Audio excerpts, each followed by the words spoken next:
Welcome everybody to today's conversations, or conversation, should I say. So I'm Amy.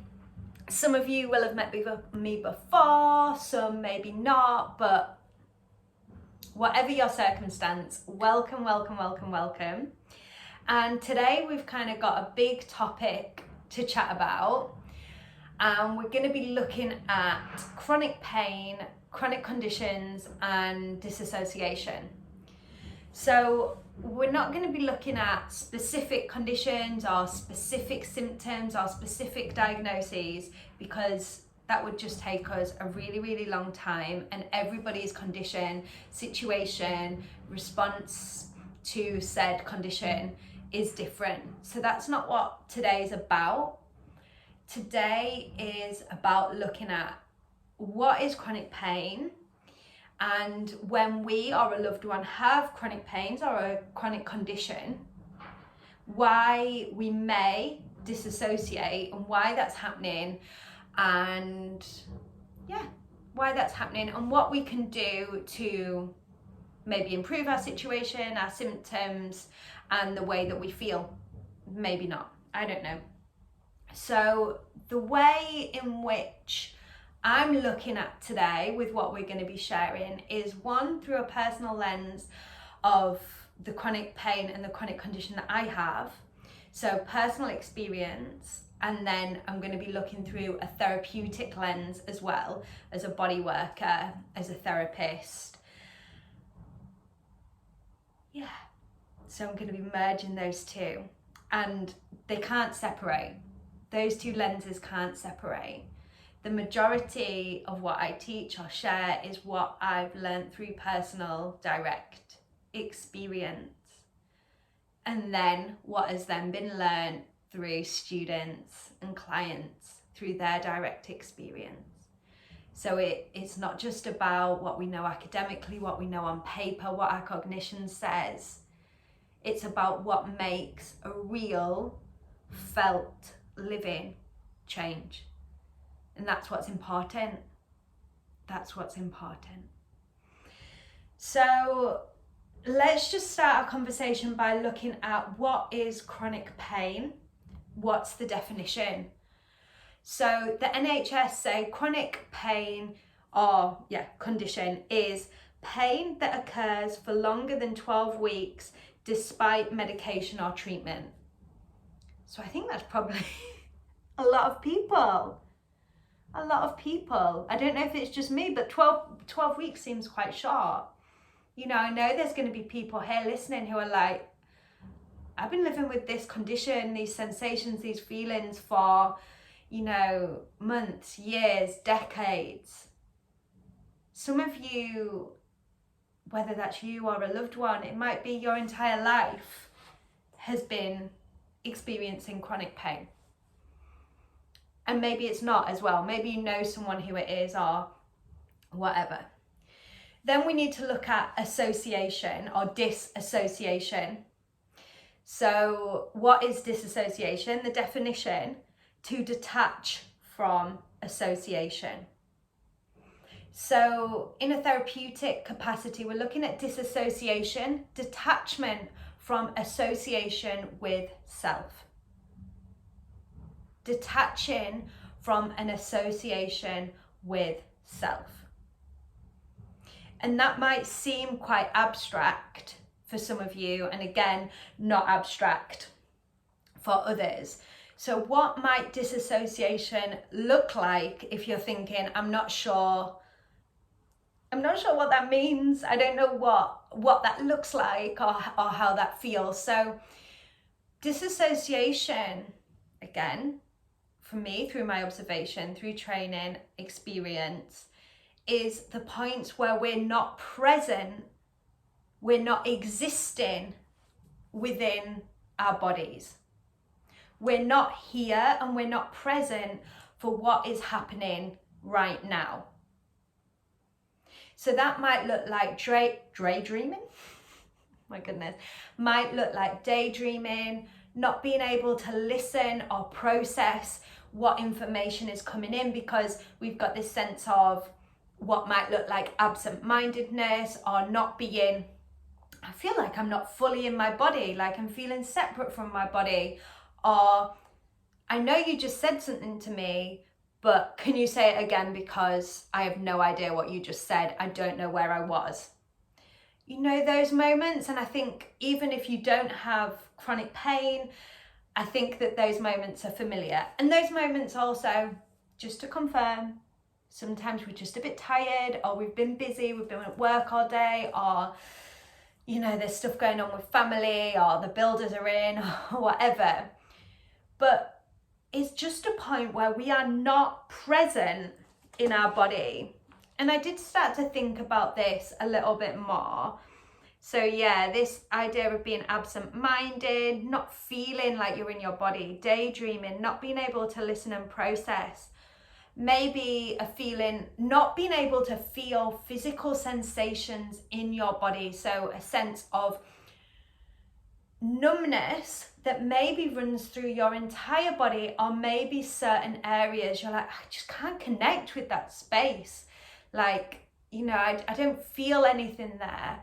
Or not feeling physical pain, or experiencing emotions that maybe would be a normal emotion for a certain situation. And at these points, sometimes we're not in our body, we've disassociated, and we've disassociated for our own safety. We've disassociated so that we can feel okay, so that we can feel that we can exist and kind of go onto autopilot. So first, it's really important to know that it's okay to disassociate. Number one, if our key, I don't know if it's our key, but our key thing to do here on earth is to survive, and disassociation, not being present in a certain experience, keeps you safe and helps you survive, then, well, that's been a really helpful tool. So I think we have to be compassionate to ourselves. And I'm gonna go into, in a slightly little bit more depth, why that happens as well when we are experiencing chronic pain that has lasted and persisted post 12 weeks. I'll go into that as well.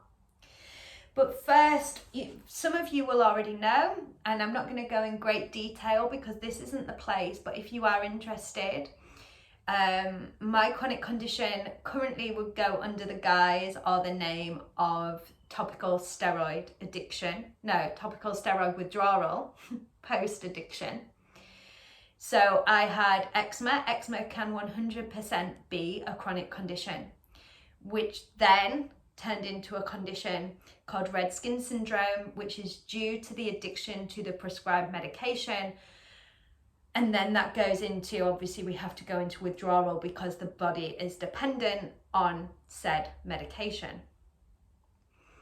This results in chronic pain, nerve pain, nervous system deregulation, lack of thermoregulation, so very hot, very cold, joint pain, skin pain, endocrine system problems, hormones not regulating, which results in, I'm disassociated now because I'm like, oh, it's just boring. It's really boring. But a lot of physical pain, which actually when I was at my poorliest, could not feel. I was not present in that. And I think because if you think of somebody being bandaged from the neck down to their feet, that with open wounds, open sores, infections, you can't be present in that. You can't go, I'm just going to sit and be present. Like, no, you can't do that because there's no point in being there. So you learn to disassociate and get your body just going on complete autopilot. But when you are ready, we start a process of coming back in, and that is the start, which I'll go into later, of your healing process and your healing journey. But we've got to recognize first that it's okay to disassociate, and that is a survival mechanism, and we are built to survive. Okay. So that's my, I know I didn't dive into it. It's really bad, isn't it? I just don't care, which is, it's boring. Chronic conditions are so boring. They're boring because you live with it all the time. It's there. What do you eat? What do you wear? Can I walk this far? What support do I need? Can I do this? Will I have access to? All of these things. It's a full-time job. It's a full-time job. So I absolutely see you and hear you if you're experiencing your condition right now, or somebody that you love is. Okay. So that's a little bit, just to give you a little bit of context, because I don't want to sit here and be that like, I do yoga and I do this. It has been hard. It has been hard. I'm not here to say, just come into your body, arrive into your body, you know, breathe. No.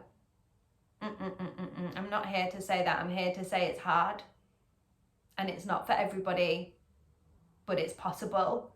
And I understand and I see you 100%. I see you.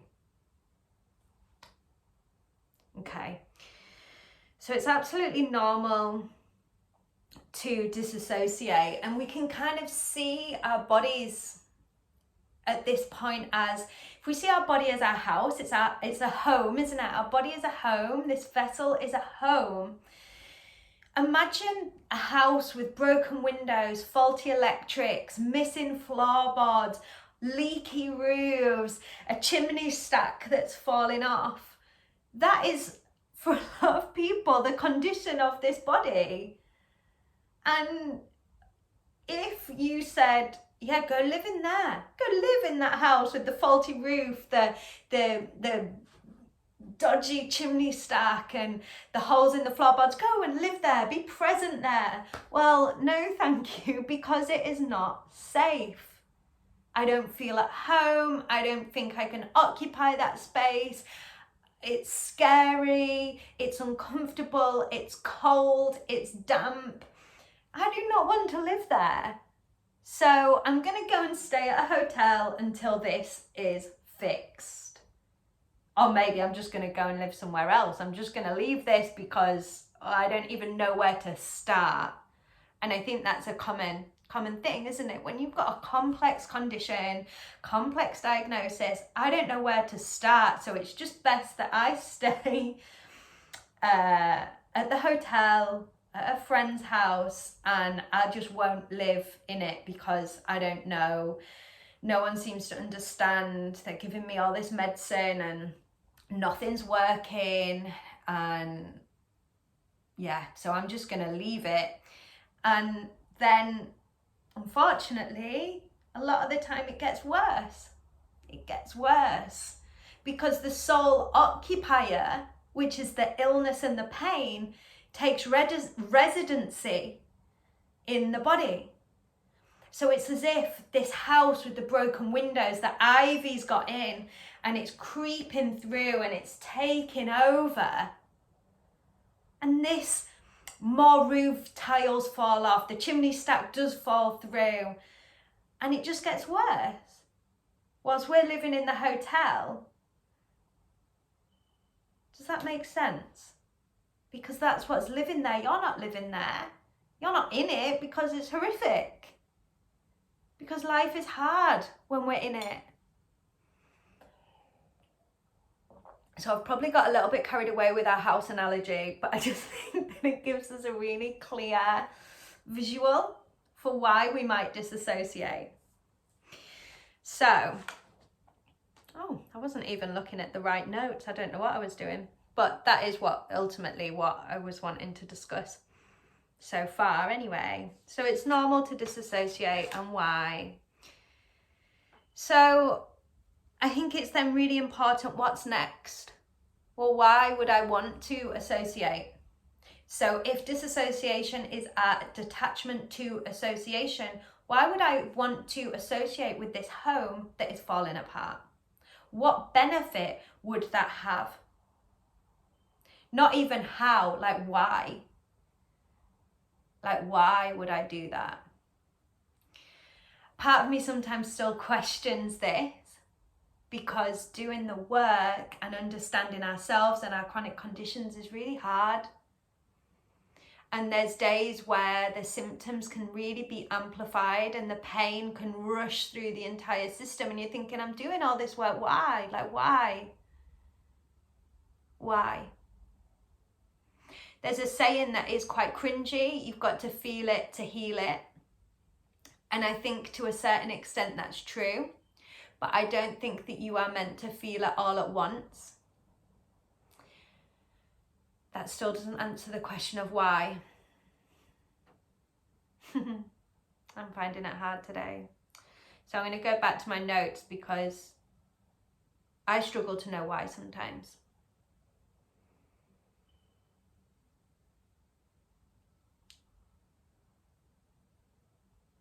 So when we become and start the process of embodiment and occupying and associating with our bodies, we create the potential to improve our symptoms and potentially heal our condition. Maybe just improve it. And sometimes we think, well, I've tried it before, like I tried meditating, and I'll get to that. I'm not going to recommend necessarily meditating, but I tried it. Well, you tried it for once or you tried it twice. There has to be a level of consistency of coming to the body, listening, nurturing, being respectful of, taking care of, to allow ourselves to slowly come in and take up occupation of our own bodies. It has the potential, with consistency, with trust, with a slow and steady approach, to improve our situation, reduce pain, and hopefully begin the process of feeling a little bit better.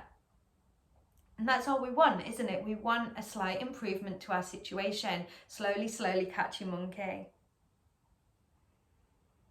So we slowly start to move back in. So we've moved out to the hotel.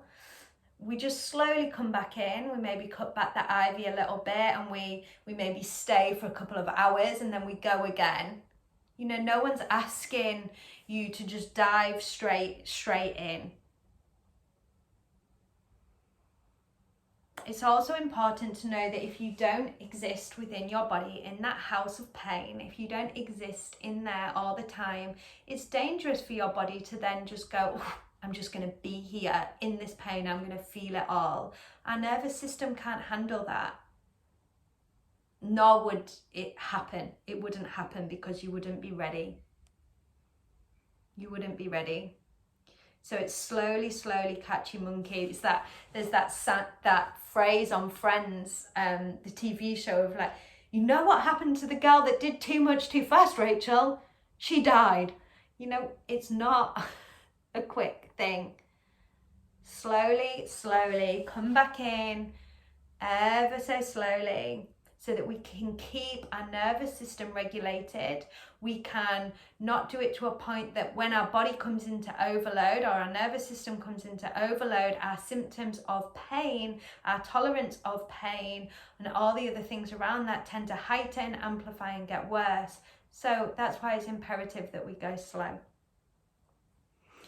So how do we slowly begin to come back into our bodies so that we can realize our potential of reducing our pain and improving our symptoms? Well, it doesn't have to be massive, but because we're asking to come back to the body, or come to the body, we have to go to the body. So it can be, again, and I know I talk about this all the time, and maybe it's getting boring for you, but coming back to taking a hand onto the heart space, hand onto the belly, and taking 3 breaths. So maybe let's just take 3 breaths to arrive. So if you want to close the eyes, you can. Just let the shoulders soften. And feel your bum on the surface beneath you. Take in a breath in. Breathing out. Breathing in, this time to the belly. Breathing out. Keeping your attention at your belly. Breathe in.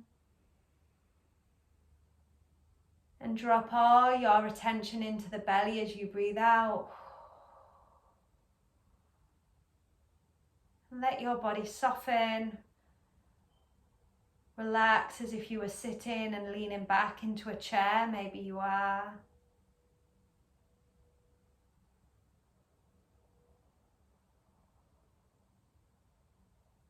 And open your eyes, release the hands.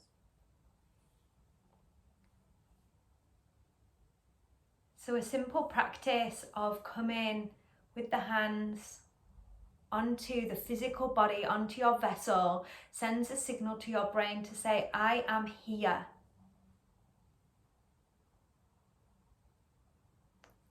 Working with the breath is also an integral way to regulate and soothe the nervous system, to connect you to your own life force and your own sense of self.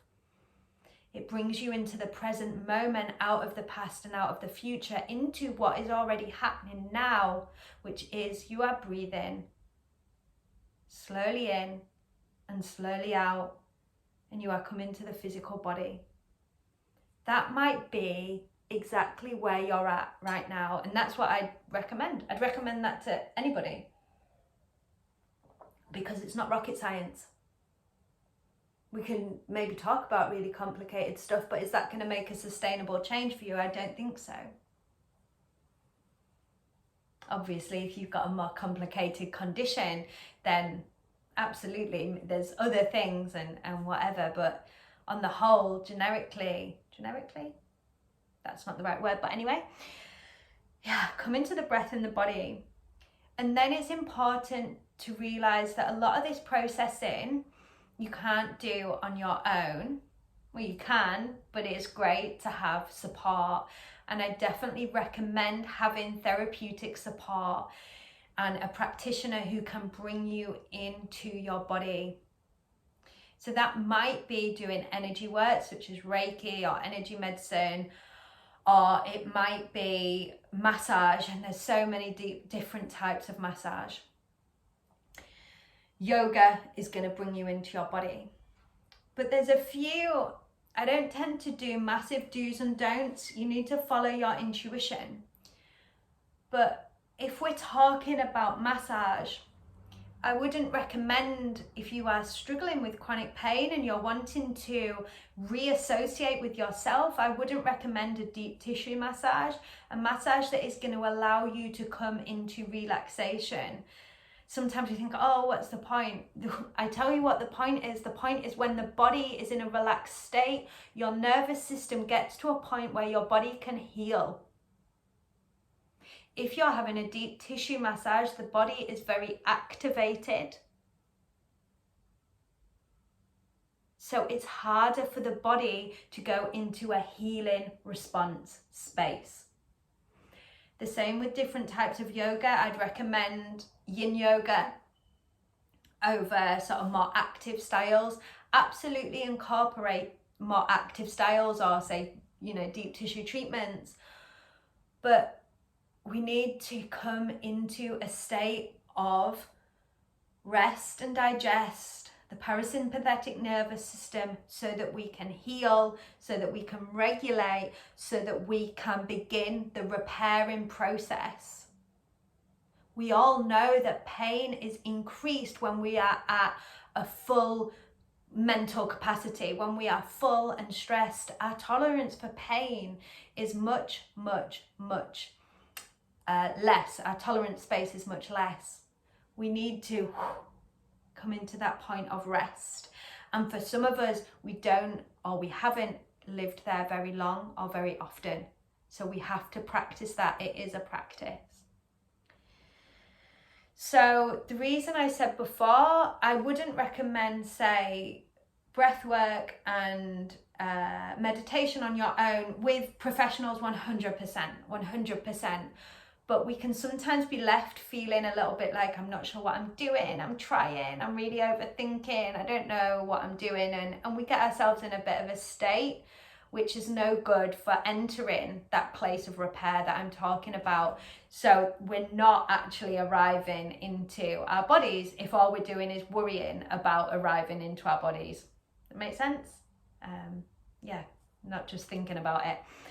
So over on the membership portal, so I have a membership subscription-based product called Hania Therapies Membership, and there are 3 specific practices on there that help with this process and that are accessible for the majority of human beings. And especially if you are living with chronic pain, these are the 3 practices that I would recommend. So there's a 20-minute embodied meditation called Arriving in the Body. Okay, this is a process you can do laying on the floor, sitting on the sofa, laying on your bed. 20-minute guidance to drop you in. Followed by this is a different option. 30-minute yin yoga class for releasing deep tension. Really, really, really useful practice. Again, for connecting with any trauma, past trauma that may be held in the body that is causing or contributing to your condition. This practice through the myofascia helps to release it, therefore with time helping to improve the symptoms. But just to confirm, this is not you'll do it once and be fixed, because none of this is that. None of this is that. And then that's a 30-minute practice. And then there's also a 5-minute practice called movement medicine, which is a guided breathwork practice with a little bit of movement in, which helps regulate the nervous system, balance the hormonal system, ground you into the body, and to connect to the earth as well. So you connect to the earth's energy. So there's so many options on there that are accessible for you to do in your own time. If you are a person like me who is in that point, has been in that point, I'm not necessarily so much now, of I don't know what to do. I can't occupy this house because there's ivy everywhere, everything is broken. Then how do I start? How do I begin to embody? How do I begin to feel? I do want to improve, and I believe, because the belief is what's also really important. I believe that I can maybe not fix my problem, but I can improve, I can understand, I can connect to, so that my life as a whole, I feel in control of, I feel that I can understand, and I feel that I can manage. And maybe that I feel that I can enjoy. And if you want those things, then we have to start the process. And the only person that can do that is you.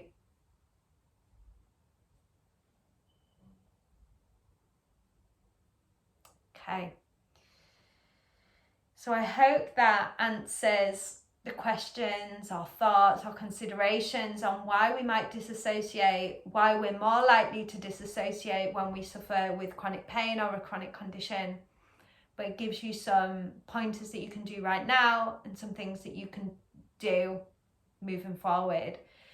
If you've got any questions, please drop them in the comments below. I'll also put the link for the membership below as well, so you can check that out in your own time. Yeah, everybody's welcome. No prerequisites, is that the word? And yeah, I think this is our first 30-minute here on YouTube. So anyway, here we are. All right, beautiful people. Don't forget to subscribe if you've not already, and share with people who may be interested or this may be relevant for. So lots of love.